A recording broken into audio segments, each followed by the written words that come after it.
Hello everybody, I hope all of you are doing good. I am Deepika from Learno Hub, एक ऐसा free learning platform जहां पर आप पढ़ सकते हैं physics, chemistry, maths, biology and SST absolutely for free only at learnerhub.com।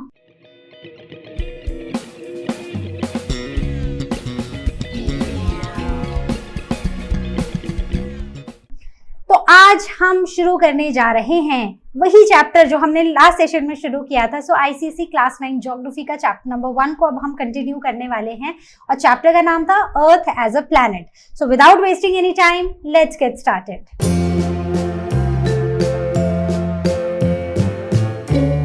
तो earth के बारे में हमने काफी सारी चीजें पढ़ी थी, जैसे कि अर्थ एक राउंड शेप का ऑब्जेक्ट है, मतलब एक स्फेरिकल शेप है, बट एक प्योरली स्फेरिकल शेप नहीं है। यहाँ ये एक ऑब्लेट स्फेरॉइड है, मतलब जो इक्वेटर से बल्ज आउट हुआ है और पोल्स की तरफ को क्या है, फ्लैट है। ठीक है, अर्थ सोलर सिस्टम का थर्ड प्लैनेट है और अगर हम साइज की बात करें तो out of all the planets earth fifth largest planet है। Now it is the only planet out of all the planets which supports life in the solar system and 71% of it is water and 29% is land. क्योंकि इसमें ज्यादा पानी है तो इसे हम blue planet के नाम से बुलाते हैं। अब एक बहुत इंपॉर्टेंट चीज कि अगर हम अर्थ के ऊपर लैंड और वाटर को देखें ना तो वो काफी अनइवन डिस्ट्रीब्यूशन है। ठीक है, अब जैसे इसमें ना जितना भी आपको व्हाइट दिख रहा है वो लैंड सरफेस है और जितना भी आपको ब्लू दिखाई दे रहा है ना वो पानी है। ठीक है, तो अब अगर मैं इसको धीरे धीरे ऐसे टर्न करती हूँ, ठीक है, धीरे धीरे नोटिस करते जाओ जितना जितना आपको ये दिखाई दे रहा है, राइट। तो इसमें हम क्या देख रहे हैं, हमें लैंड एरिया कम और पानी ज्यादा दिखाई दे रहा है। That's what 71% is water. अब इसको ना कैसे ऑब्जर्व करना है वो मैं आपको बताती हूँ। आपको ये डार्क येलोइश गोल्डन लाइन दिखाई दे रही है, एक आधा पार्ट इसके ऊपर है विच इज द नॉर्दर्न हेमिस्फीयर और आधा पार्ट इसके नीचे है विच इज द सदर्न हेमिस्फीयर। ठीक है, अब आप ना, मैं फिर से इसको गोल गोल घुमाऊंगी या फिर अगर आपके घर में ग्लोब है तो आप उसको लेकर आप उसको ऑब्जर्व करना। ठीक है, अब इसको ऑब्जर्व करना, ठीक है, based on land and water, कितना लैंड है और कितना वाटर है। ठीक है, अब आप इसको देखते रहना, ठीक है, ध्यान से देखते रहो देखते रहो देखते रहो। ठीक है, so I am going to stop this now. Okay, जिसमें हमने अमेरिका के बारे में पढ़ा है, North America, South America, class 6 में। तो क्लास 6 में जब हमने पढ़ा था तो हमने देखा था नॉर्थ अमेरिका कहाँ पर है, नॉर्दर्न हेमिस्फीयर में, साउथ अमेरिका सदर्न हेमिस्फीयर में। फिर हमने उसके बाद शुरू किया था यूरोप पढ़ना। ठीक है, तो यूरोप कहाँ है, यूरोप है यहाँ पर ऊपर, जो कि अगेन कहाँ पर है, नॉर्दर्न हेमिस्फीयर में। इसी में अगर आप थोड़ा सा, ये इसके साथ ही लैंड एरिया मिलता है and this is all Asia. अब इसमें फिर से यहाँ पर आओ, सो दिस इज अफ्रीका और अफ्रीका का आधा पार्ट नॉर्दर्न हेमिस्फीयर में है, आधा सदर्न हेमिस्फीयर में है। फिर यहाँ पर आओ तो ये आपको एक और कॉन्टिनेंट देखने को मिल रहा है विच इज ऑस्ट्रेलिया, जो सदर्न हेमिस्फीयर में है। ठीक है, अब इसमें भी ना अगर आप नीचे देखोगे ना तो आप थोड़ा ग्लोब को ऐसे टिल्ट करके देखना तो आपको ना नीचे एक कॉन्टिनेंट दिखाई देगा and this continent is Antarctica. ठीक है, जो मेजर लैंड मास हमें देखने को मिलता है वो है हमारा सदर्न हेमिस्फीयर में, और सॉरी, जो मेजर लैंड मास हमें देखने को मिलता है वो है नॉर्दर्न हेमिस्फीयर में और पानी ज्यादा है सदर्न हेमिस्फीयर में। ठीक है, नॉर्दर्न हेमिस्फीयर की बात करें तो नॉर्दर्न हेमिस्फीयर में land and water almost equal है। ठीक है, मतलब जितना पानी है ऑलमोस्ट अप्रोक्सीमेटली उतनी ही लैंड है, तो बराबर बराबर सा खेल है। लेकिन सदर्न हेमिस्फीयर में आओ तो यहाँ पर 15 टाइम्स ज्यादा पानी है एज कंपेयर टू लैंड। तो ये जो अनइवन डिस्ट्रीब्यूशन है लैंड का, ये हमें नॉर्दर्न और सदर्न हेमिस्फीयर्स में देखने को मिलता है। अब अगर हम अर्थ की बात करें जो कि हमारा घर है, तो पूरे सोलर सिस्टम में ना अर्थ में आपको पानी मिल रहा है, लाइफ एग्जिस्ट करती है। लेकिन लाइफ भी ना ज्यादा कहाँ एग्जिस्ट कर रही है, सोचो, अगर ज्यादा लैंडफॉर्म्स देखो तो कहाँ पर है, नॉर्दर्न हेमिस्फीयर में। तो एक ना बहुत ही सिंपल सा एक तरीका है, मैं आपको बताती हूँ कि अब अगर आप ग्लोब को पकड़ोगे ना तो जहां पर आपने ग्लोब में कहीं एक जगह हाथ लगाओ और उसके एग्जैक्टली नीचे भी हाथ लगाओ, ठीक है। अब जैसे ना मैंने यहां पर पिन पॉइंट किया, एग्जैक्टली मैं इसके नीचे गई, मतलब रफली यहीं पर आएगा, तो मैं यहां पर गई। तो अगर यहां पर लैंड है तो यहां पर क्या होगा, पानी। एक मिरर इमेज है कि यहां लैंड तो यहां पानी। अब मैं थोड़ा सा इधर आई, यहां आई और यहां पर आई, तो अब अगर आप रफली इसको यहां पर देखोगे तो यहां पानी है तो यहां पर क्या होगी, लैंड होगी। तो मिरर इमेज मतलब रफली ऐसा ही हमें पूरा पैटर्न देखने को मिलता है। सो क्योंकि ये एक ऐसा पैटर्न है, इसी की वजह से हम बोलते हैं कि हमारा जो लैंड डिस्ट्रीब्यूशन है अर्थ के ऊपर वो काफी अनइवन है, ठीक है। तो इस अरेंजमेंट को हम बुलाते हैं antipodal arrangement, that is land on one side and water on the other. तो अगर नॉर्दर्न हेमिस्फीयर में लैंड है तो उसके exactly opposite side southern hemisphere में पानी होगा, अगर वहां लैंड है तो ऊपर पानी होगा। This is how it works. So most land masses they lie in the northern hemisphere and Antarctica के 3 मेजर एक्सटेंशंस हमें देखने को मिलते हैं, एक साउथ अमेरिका की तरफ, एक अफ्रीका की तरफ और एक ऑस्ट्रेलिया की तरफ। तो अब अगर अपने ग्लोब को ना थोड़ा सा उल्टा करके देखो तो आपको ना यहाँ पर नीचे एंटार्क्टिका दिखाई देगा।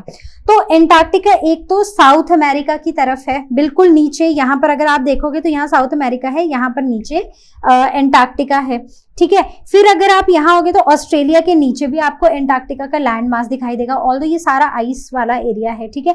अफ्रीका के नीचे आओगे तो यहाँ पर भी आपको लैंड मास दिखाई देगा एंटार्क्टिका का।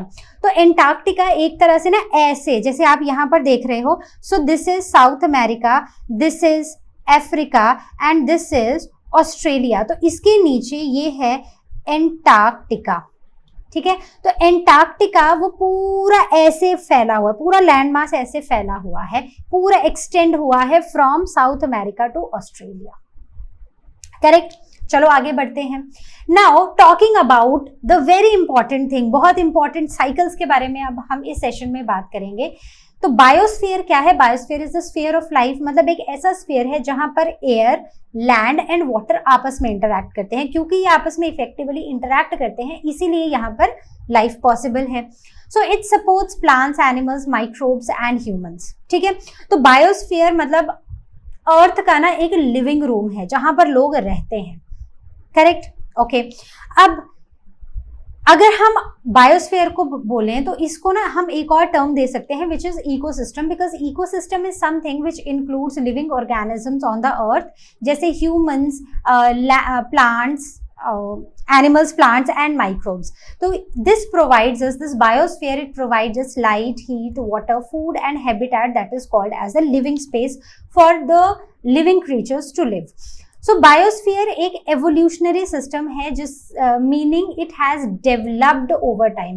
तो जैसे जैसे टाइम बदला है वैसे वैसे हमारा बायोस्फीयर भी बदला है, मतलब जैसे टाइम्स चेंज हुए हैं वैसे वैसे हमारा बायोस्फीयर भी इवॉल्व हुआ है।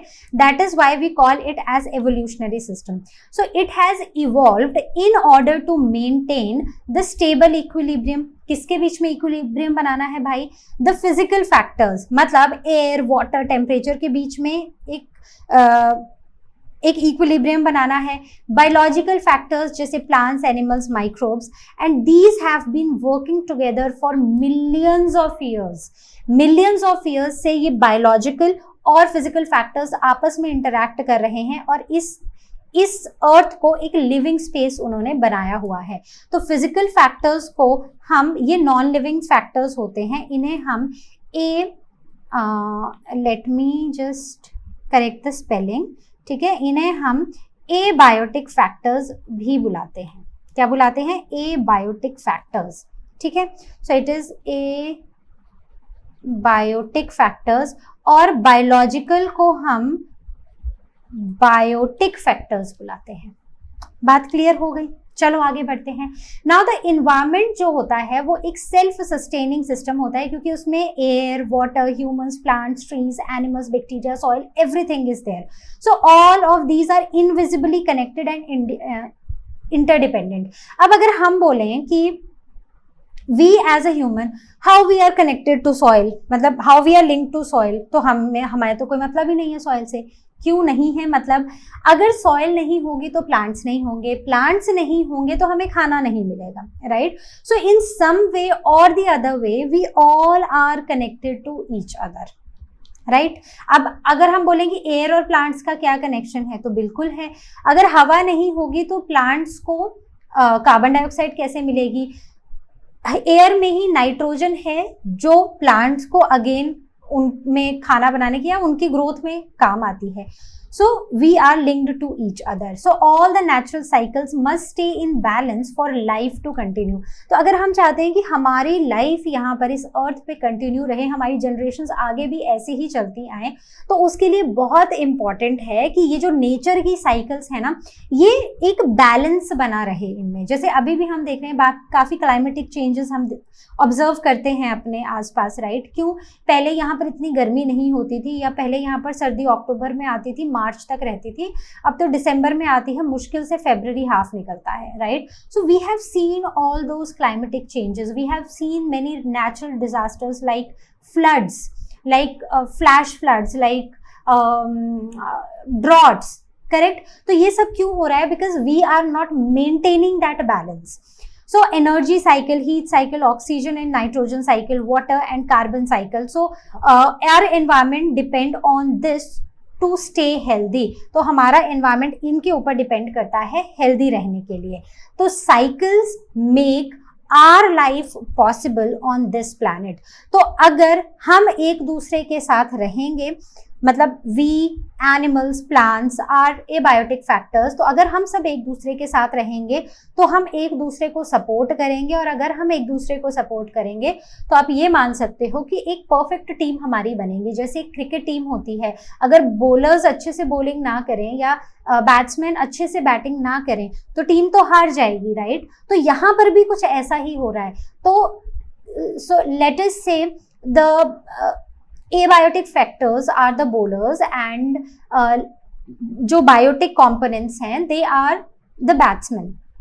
तो अगर बैट्समैन और बॉलर्स आपस में एक यूनिटी ना बना के रखें, आपस में कोऑर्डिनेशन ना रखें, एक बैलेंस ना बनाएं टीम में, तो उससे क्या होगा? ये सारे बैट्समैन ही भर दिए, सिर्फ 2 बॉलर लिए, या फिर सारे बॉलर भर दिए, 2 बैट्समैन लिए, तो उस केस में भी this is not going to be a perfect team and then life is not possible on earth. So I hope इतना आपको क्लियर हो गया है। तो अगर एक और चीज बहुत इंपॉर्टेंट, एक चीज हमेशा याद रखना कि जो भी हमारे फैक्टर्स हैं, ठीक है, अगर हम हीट की, वाटर की, नाइट्रोजन, ऑक्सीजन, किसी की भी बात करते हैं, इन सब में से अगर एक भी चीज या एक भी कंपोनेंट अगर डिस्टर्ब होता है तो वो पूरी की पूरी साइकिल को डिस्टर्ब कर देता है, और जिससे हम काफी सारे चेंजेस अपने आसपास ऑब्जर्व करते हैं। Now coming on to the first, that is the solar energy which is the starter of all the life. जैसे स्टार्टर होता है ना, जैसे कि हम कहीं खाना खाने जाते हैं तो बोलते चलो ऐसा करते हैं, पहले सूप पी लेते हैं, ठीक है, दैट इज द स्टार्टर, उससे थोड़ी भूख लगेगी, है ना, मजा आएगा। So solar energy is that starter of life. So it is the most important source of energy for maintaining ecological balance on the earth. It drives natural cycles, powers plant growth and supports life in the biosphere. तो शायद ये मैंने आपको first chapter में भी बोला था, जब हमने सिविक्स का फर्स्ट चैप्टर पढ़ना शुरू किया था, तो मैंने आपको ये चीज़ वहाँ भी बताई थी कि जो भी आपके नोट्स हैं वो पूरे के पूरे यहाँ से आराम से बन सकते हैं. सो जस्ट डोंट वरी कि आपको ये कैसे पढ़ना है, कैसे क्या करना है. So all the notes you can make your notes, you can revise them, you can rely on these lectures for your exams. ठीक है, चलो आगे बढ़े. The photochemical process is when the solar energy is transferred into molecules during the chemical reaction. So this energy causes chemical changes in the living organisms and environment. तो सन जो है ना वो साइलेंटली हमारी अर्थ को या हमारी ये जो लाइफ है इसको रन कर रहा है. सन से ही हमें हमारी नेचुरल साइकिल्स वर्क करती हैं, फोटोसिंथेसिस होती है, हीट होती है. इवन जब यही सोलर लाइट आती है और ओशन के ऊपर से जो सरफेस पे वाटर होते हैं उनको हीट अप करके उनको वाटर वेपर बना के ले जाती हैं, और फिर बाद में वही water vapour as a rain हमारी अर्थ पे आते हैं. तो silently this sun is the only thing जो हमारी लाइफ को इस अर्थ पे सपोर्ट कर रहे हैं। तो अगर सन नहीं होगा तो लाइफ नहीं होगी, इवन एक भी दिन हम बिना सन के नहीं रह सकते हैं। So sun gives us energy and sun gives us life. So solar energy में सबसे इंपॉर्टेंट जो कॉन्सेप्ट आता है वो है ये photochemical reaction which is a photosynthesis, जो सबसे इंपॉर्टेंट केमिकल रिएक्शन है जिसमें कार्बन डाइऑक्साइड प्लांट्स लेते हैं फ्रॉम एयर और फिर water and minerals through the roots, solar energy आती है और इनके अपने अंदर लीव्स में होता है क्लोरोफिल। तो क्लोरोफिल इस सोलर एनर्जी को ट्रैप करती है एंड हेंस क्या होता है, यहाँ पर बनता है शुगर, कार्बोहाइड्रेट भी हम इसको लिखते हैं, and oxygen gas is released. So this is possible. और अब हमें पता है कि how important is this process. एक तो हमें ऑक्सीजन मिल रही है जो हमारे सर्वाइवल के लिए, रेस्पिरेशन के लिए बहुत जरूरी है। दूसरा हमें शुगर मिल रही है, मतलब खाना मिल रहा है। तो प्लांट से ही हम कितना सारा खाना हम प्लांट से ही ड्राइव करते हैं, तो प्लांट्स होंगे तभी खाना मिलेगा। आप बोलोगे नहीं हम नहीं खाते प्लांट्स, हम तो सिर्फ नॉनवेज खाते हैं, but nonveg is also possible when there are plants. अगर आप लायन खा रहे हो, ठीक है, जस्ट एन एग्जाम्पल, ठीक है, तो आप बोलते हो कि मेरा खाना तो भाई लायन है, मैं तो शेर ही खाता हूँ, ठीक है। तो शेर किसको खाता है, डियर को खाता है। डियर किसको खाता है, प्लांट्स को खाता है। तो देखो लायन तब है जब डियर है, और डियर तब है जब प्लांट्स है। अगर प्लांट्स ही नहीं तो डियर भी नहीं और फिर लायन भी नहीं, right. So that's why sun is silently supporting us. और रोज सूर्य देवता को नमस्ते किया करो, उनके बिना लाइफ नहीं है। So why is solar energy crucial, जैसे अभी हमने बात की। So it powers food chain, ठीक है। It runs water cycle through evaporation, जैसे हमने बात की थी कि कैसे जो वाटर मॉलिक्यूल्स है वो हीट एब्जॉर्ब करके ऊपर चले जाते हैं, फिर रेन आती है। It maintains temperature and weather patterns, ठीक है।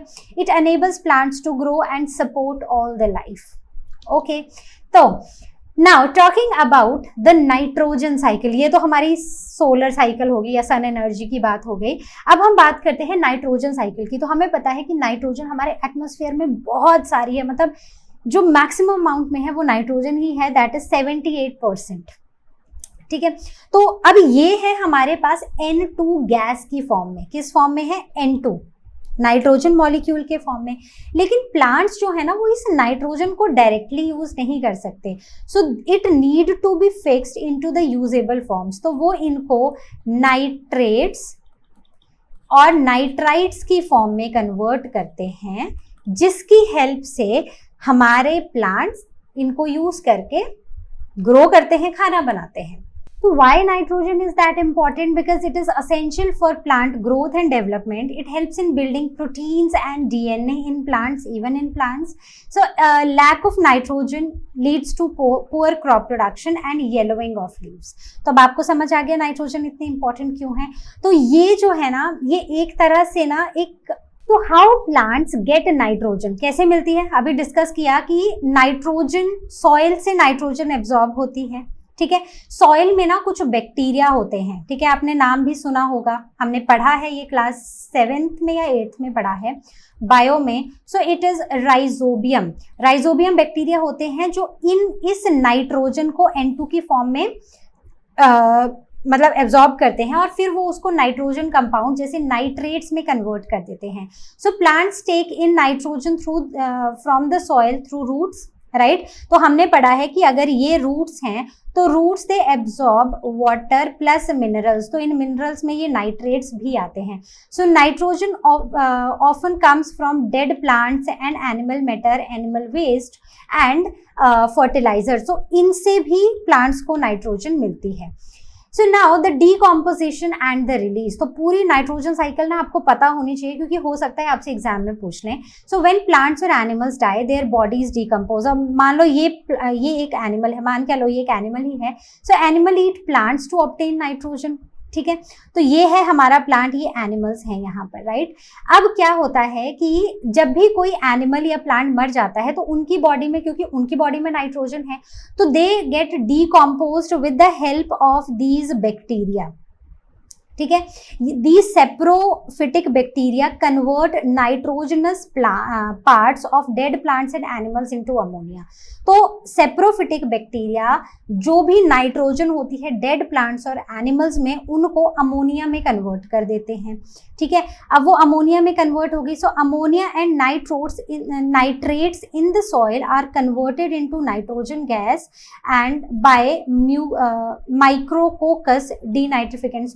तो कुछ ऐसी होती है जो वापस से N2 की फॉर्म में कन्वर्ट हो जाती है, कुछ होती है जो नाइट्रेट्स और अमोनिया की फॉर्म में ही रहती है, ठीक है। So nitrogen is released back into the soil as ammonia and ammonia eventually returns to the atmosphere, right. So this is how the complete balance happens कि ये प्लांट है, ठीक है, प्लांट की रूट्स ने नाइट्रोजन को एयर से absorb किया, मतलब जो नाइट्रोजन फिक्सिंग बैक्टीरिया थे उन्होंने एब्जॉर्ब किया, उसको यूजेबल फॉर्म में कन्वर्ट किया। अब nitrogen gets dissolved in water, अब वो प्लांट्स के अंदर आ गई। जब इन प्लांट्स को एनिमल्स ने खाया तो एनिमल्स के अंदर नाइट्रोजन आ गई। जब ये प्लांट्स और एनिमल्स मरे तो सेप्रोट्रॉफिक बैक्टीरिया ने इनको डिकम्पोज करके इनसे अमोनिया और नाइट्रेट्स को एक्सट्रैक्ट कर लिया और इनको वापस कहाँ भेज दिया, कुछ वापस से प्लांट्स रीएब्जॉर्ब कर लेते हैं। जैसे हमने पढ़ा कि प्लांट्स को नाइट्रोजन कहाँ से मिलती है, डेड प्लांट्स और एनिमल्स से भी मिलती है, और बाकी जो है it get back into the atmosphere. तो बाकी सारी नाइट्रोजन वापस चली जाती है इनटू द एटमॉस्फेयर। तो अगर आपको थोड़ी भी प्रॉब्लम हुई है समझने में तो मैं एक बार फिर से यहाँ पर आपको लिख के समझा देती हूँ कि अगर हमारे पास हैं प्लांट्स, ठीक है, तो प्लांट्स ने क्या किया, नाइट्रोजन मॉलिक्यूल एयर से एब्जॉर्ब किए, ठीक है, ये प्लांट्स के पास आए। प्लांट्स में जो बैक्टीरिया थे उन्होंने इस नाइट्रोजन को नाइट्रेट्स और अमोनिया की फॉर्म में कन्वर्ट कर दिया, तो प्लांट्स तक क्या पहुंच गए, नाइट्रोजन पहुंच गई। अब इन प्लांट्स के अंदर नाइट्रोजन थी और इनको खा लिया एनिमल्स ने, इन एनिमल्स को बाकी एनिमल्स ने खा लिया, तो बेसिकली नाइट्रोजन का सोर्स जो था वो आगे से आगे बढ़ता गया, मतलब सबको नाइट्रोजन मिलती गई। अब जब ये ही दोनों प्लांट्स और एनिमल्स मर गए, ठीक है, इनके ऊपर एक्ट किए सेप्रोफिटिक बैक्टीरिया, जिन्होंने इस नाइट्रोजन, इन डेड प्लांट्स और एनिमल्स को डिकम्पोज करके नाइट्रोजन को रिलीज कर दिया। तो अब नाइट्रोजन वापस से हमको अमोनिया और नाइट्रेट्स की फॉर्म में मिल गई। अब कुछ अमोनिया और नाइट्रेट जो है वो बाकी आसपास वाले प्लांट्स ने एब्जॉर्ब कर ली, कुछ नाइट्रोजन उस फॉर्म में प्लांट्स के अंदर चली गई, राइट। तो कुछ ले ली ये प्लांट्स ने और बाकी सारी ये चली गई इनटू द एटमॉस्फेयर, किसमें, नाइट्रोजन मॉलिक्यूल की फॉर्म में, करेक्ट। आगे बढ़ते हैं। Now the oxygen cycle. तो ऑक्सीजन साइकिल बहुत ही सिंपल है कि प्लांट्स क्या करते हैं, एटमॉस्फेयर से क्या लेते हैं, कार्बन डाइऑक्साइड लेते हैं। तो ये एटमॉस्फेयर है, यहाँ से प्लांट्स ने क्या किया, कार्बन डाइऑक्साइड ले ली। Even carbon dioxide is released by animals during respiration, ठीक है। अब इन्होंने कार्बन डाइऑक्साइड ली, फोटोसिंथेसिस किया जिसमें ऑक्सीजन को रिलीज कर दिया। अब ये ऑक्सीजन कहाँ गई, वापस से एटमॉस्फेयर में, और एटमॉस्फेयर से वापस से एनिमल्स और प्लांट्स ने ले ली, ठीक है। बहुत ही सिंपल सा साइकिल है। So humans and animals breathe in oxygen and breathe out carbon dioxide. So it is very important कि फॉरेस्ट और वेजिटेशन के साथ हम एक बैलेंस बना के रखें। जैसे अभी आप देख रहे हो कि जो लैंड कवर है, सो लैंड कवर में ना प्लांट्स जो है ना वो घटते ही जा रहे हैं। बहुत ही recently in these 3-4 years we have heard about forest fires, so many times we have heard about clearing of forest, किसके लिए, वुड के लिए, या फिर उस एरिया में वेजिटेशन क्रॉप्स उगाने के लिए। हमने ये बहुत ही फ्रीक्वेंटली ये सब कुछ सुना है। So since we are disturbing our forest, our जो natural vegetation है, so this is not going to help us in a good way. ये कहीं ना कहीं हमें badly impact करेगा, करेक्ट। तो इससे आई होप ये ऑक्सीजन साइकिल आपको यहाँ पर समझ आ गई, ठीक है। तो इसका मतलब है कि पेड़ लगाओ, अगर सांस लेनी है तो पेड़ लगाओ, अगर जिंदा रहना है तो पेड़ लगाओ। ऑक्सीजन इज वेरी इंपॉर्टेंट, और सिर्फ प्लांट्स हैं जो हमें ऑक्सीजन दे रहे हैं। Now water cycle. So water cycle, so sun heats up water, water evaporate होगा। अब यही इवेपोरेटेड वाटर जब ऊपर जाएगा एटमॉस्फेयर में तो वहां पर वाटर वेपर्स होंगे तो वो क्लाउड्स बन जाएंगे। यहाँ पर ये कंडेंस हो जाएंगे, कंडेंस होने पर अब क्लाउड्स इकट्ठे हो जाएंगे। Now it will fall back as rain और snow which is called as precipitation.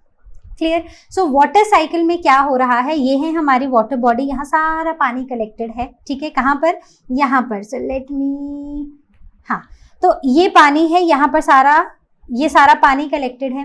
अब क्या हुआ कि धूप आई, धूप ने जो सरफेस वाटर है, ऊपर जो मॉलिक्यूल्स थे उनको हीट अप किया, वो लिक्विड फॉर्म वाटर वेपर में कन्वर्ट हो गई और वो इवेपोरेट हो गया। ऊपर गए ये क्लाउड्स बन गए, ठीक है, और ऊपर गए यहाँ पर कंडेंसेशन हो गई, ये क्लाउड्स बन गए, और फिर वापस से कंडेंसेशन के बाद यहाँ पर क्लाउड्स जो हैं वो आए और अब उन्होंने बारिश कर दी। अब यहाँ पर हो गई precipitation. So this is simply the water cycle that happens, ठीक है। तो इसको अगर हम शायद आपकी बुक में ये वाला डायग्राम हो तो क्या है कि ये ओशंस एंड वाटर है, यहाँ पर इवेपोरेशन हुई, क्लाउड्स बने, movement of the moist air, तो ये जो मॉइस्चर वाली एयर थी अब ये मूव हुई आगे की तरफ, ठीक है।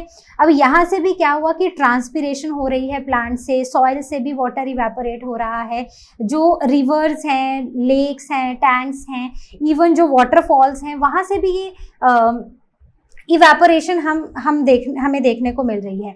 अब ये क्लाउड जो थे अब ये आगे को जाते गए, इनमें वाटर वेपर भरते गए और एक जगह आई जहां पर ये इतने भारी हो गए कि अब ये खुद को कंट्रोल नहीं कर पाए और फिर ये रोने लग गए, मतलब बारिश आ गई अर्थ के ऊपर, ठीक है।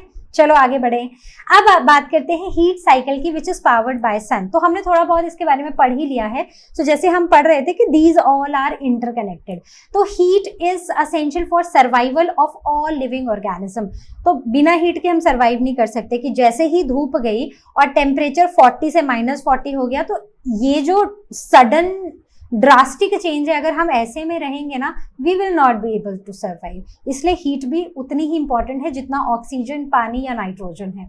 So main source of heat on the earth is sun through the solar radiation. So how solar radiations work, तो अर्थ क्या करती है, earth receive solar radiation from the sun every day, but not all of it reaches the ground, सारी ground पर नहीं पहुंचती है, ठीक है।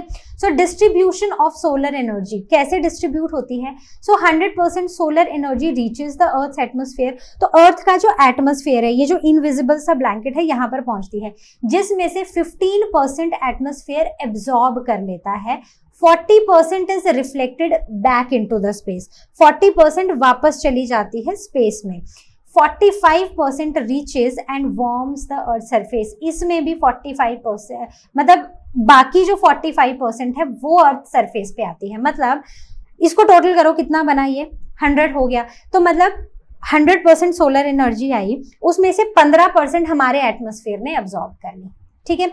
40% को बोला बाय बाय, गो बैक, बची कितनी 45%। अब वो 45% हमारे अर्थ के सरफेस पर पहुंचती है और उतनी ही हमें अवेलेबल होती है, ठीक है। आगे, why heat cycle is important. अब वही बात है कि भाई गर्मी तो हो रही है, मतलब क्यों चाहिए हमें हीट साइकिल, जरूरत क्या है। So it regulates temperature on the earth. जैसे मैंने आपको बताया कि वो जो एक मिनिमम और मैक्सिमम में बहुत ज़्यादा फ्लक्चुएशन ना हो, बहुत डिफरेंस ना हो, तो वो भी बनाए रखना हमारे हीट साइकिल का ही काम है। टेम्परेचर को रेगुलेट करना, एक बैलेंस सा बनाए रखना, वो भी हमारे हीट साइकिल का ही काम है। It drives weather patterns like wind and rain and it supports plant growth and habitat stability. तो ये हमारी प्लांट ग्रोथ को भी सपोर्ट करती है और जो हमारे हैबिटेट है, मतलब जो हमारा अर्थ, जो हमारा घर है, उसको भी स्टेबल बनाए रखने में, कि एक ऐसी जगह जहां पर बहुत ज्यादा गर्मी या बहुत ज्यादा ठंड ना हो, तो वो स्टेबिलिटी बनाए रखने में भी हीट साइकिल ही हमारी हेल्प करती है। तो without heat earth will be frozen, जैसे अंटार्कटिका में हम देखते हैं, क्योंकि ये जो हमारे पोल्स होते हैं ना, तो जब अर्थ के ऊपर सन रेज आती है ना, तो वो मेजरली इन एरियाज में गिरती हैं, यहाँ पर, ठीक है। तो पोल्स के ऊपर ना अर्थ जो सनलाइट है ना, वो ऐसी स्लैंटिंग गिरती है, जिसकी वजह से क्या होता है कि वहां पर ज्यादा गर्मी नहीं होती है। तो जो पोल्स वाले एरियाज हैं वो थोड़े ठंडे होते हैं। तो अगर सन नहीं होगा तो अर्थ फ्रोजन हो जाएगी, फ्रीज हो जाएगी और फिर हम वहाँ नहीं रह पाएंगे। तो जैसे आप यहाँ पर देख रहे हो कि इनकमिंग जो सोलर रेडिएशन है दैट इज 100%, 40% ये हमारा एटमॉस्फेयर है, ये जो डॉटेड लाइन है ये एटमॉस्फेयर है, 40% इसने वापस भेज दी। इस एटमॉस्फेयर ने 15% एब्जॉर्ब कर लिया और सिर्फ अब 45% ही यहाँ पर पहुंची है। तो रेडिएशन से पहुंची है, ठीक है, कन्वेक्शन से ये थोड़ी थोड़ी ऊपर गई और कंडक्शन से ये थोड़ी थोड़ी ऊपर गई है और कन्वेक्शन से ये मिक्सअप हो रही है। ये तीनों कॉन्सेप्ट मैं आपको इस फिगर के अभी समझाती हूँ। देखो यहाँ पर कुछ प्रोसेसेस लिखे हुए हैं, ध्यान से सुनना उनको। इंसोलेशन मतलब कि अर्थ के ऊपर सोलर रेडिएशंस आ रही हैं, कितनी आ रही हैं, पूरी 100% आ रही हैं। बीच में आ गया एटमॉस्फेयर। अब जब ये नीचे को जा रही थी टुवर्ड्स द ग्राउंड तो 15% हमारे एटमॉस्फेयर ने इस हीट को एब्जॉर्ब कर लिया। अब हीट पहुंच चुकी है ग्राउंड पर, ठीक है, अर्थ सरफेस ने इस हीट को एब्जॉर्ब किया और कुछ हीट को ना वापस से रेडिएट कर दिया, कहाँ को, एटमॉस्फेयर की तरफ को, ठीक है। सो दैट इज रेडिएशन, वापस छोड़ दिया, मतलब एब्जॉर्ब नहीं किया, वापस छोड़ दिया, तो दैट इज रेडिएशन। अब जो हीट अर्थ सरफेस ने एब्जॉर्ब की थी उसमें से अब वो थोड़ा थोड़ा जो है वहां से निकल रही है। तो वो क्या करिए, अगर ये अर्थ का सरफेस है तो यहाँ पर आसपास जो हवा है तो वो उनमें क्या कर रही है, हीट दे रही है, अपनी हीट इस एयर को दे रही है। तो इससे क्या होगा, इससे ये जो अर्थ के पास का सरफेस है की जो हवा है और ग्राउंड के पास के सरफेस के पास की जो हवा है वो गर्म हो जाएगी। अब जैसे जैसे जैसे जैसे ऊपर जाती जाएगी, अब ये यहीं के जो पार्टिकल्स हैं ये इसी हीट को ऊपर की तरफ देते जाएंगे, ठीक है। सो दिस इज कंडक्शन, एक पार्टिकल से दूसरे पार्टिकल को हीट ट्रांसफर होती जाएगी एंड दैट इज कंडक्शन। अब कन्वेक्शन क्या है, अब यहाँ पर हवा गर्म है, ऊपर ठंडी है, तो अब गर्म हवा क्योंकि हल्की होती है, पढ़ा है ना हमने 7th या 8th में, यहाँ पर देखो गर्म हवा है, ये कैसी है, हल्की है, लाइट वेट है, तो ये ऊपर चली गई। और क्योंकि ठंडी हवा हैवी है तो वो उसने आके इस गर्म हवा का स्पेस ले लिया। तो इस तरह से ये कन्वेक्शन करंट बनते हैं, गर्म हवा ऊपर जाती है और ठंडी हवा नीचे आती है, फिर से गर्म हुई हवा ऊपर चली गई, ऊपर जो ठंडी हो गई थी हवा वो वापस से नीचे आ गई। तो इस तरह ये कन्वेक्शन करंट बनते हैं और इस तरह हमारा ये हवा है वो इस तरह ही चलती है। क्योंकि अनइवन हीटिंग होती है अर्थ सरफेस की, तो उसकी वजह से ही विंड भी ब्लो होती है, जैसा कि हमने इस चैप्टर में पढ़ा भी है। Now coming on to the conditions that make Earth livable, तो वो क्या कंडीशन है जो अर्थ को रहने लायक बनाती हैं। सो राइट डिस्टेंस फ्रॉम द सन। अब अगर हम अर्थ का जो डिस्टेंस है वो देखें, सबसे पहले सन है, फिर मरकरी, वीनस, अर्थ। तो अर्थ ना, मतलब अर्थ ने एक प्रॉपर डिस्टेंस मेंटेन करके रखा है सन से, ना ये बहुत गर्म है, बहुत पास भी नहीं है सन के कि बहुत ज्यादा गर्म हो, ना ही ये बहुत दूर है कि अब यहाँ पर रह ही ना सके, ठीक है। So it is at the right distance from the sun. There is ideal temperature भी आइडियल है, एटमॉस्फेयर में ऑक्सीजन है और एक कंटिन्यूअस वाटर साइकिल बनी हुई है which makes life possible on the earth, ठीक है। तो बाकी प्लैनेट्स से अगर हम कंपेयर करें ना तो बहुत ज्यादा गर्म है और ना ही बहुत ज्यादा ऐसे ठंडी है, कोई फ्रोजन भी नहीं है। So this was all from our today session. I hope you understood the concepts. कहीं पर कोई भी डाउट हो please ask it on ask question section और you can book your class with Learno Hub Swayam. I see you next time with the next video. Till then you all take care and as you all know Learno Hub मतलब free है पर best है।